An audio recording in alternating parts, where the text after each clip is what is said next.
జీవవృక్ష ఫలములు భుజింపనెత్తును. ప్రకటన 2:7. 7 నక్షత్రముల చేత పట్టుకుని 7 దీపస్తంభముల మధ్య సంచరించువాడు ప్రభువైన యేసుక్రీస్తు.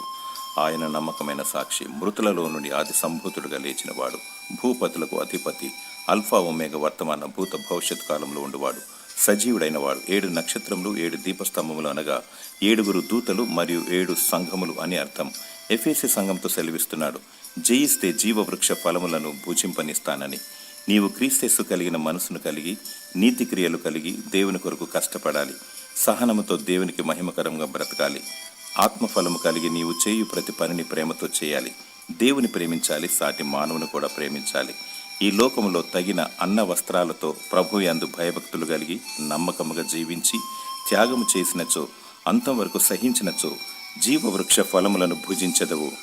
దేవుడు నీకు జయకర జీవితమును దయచేసి దీవించునుగాక. ఆమేన్.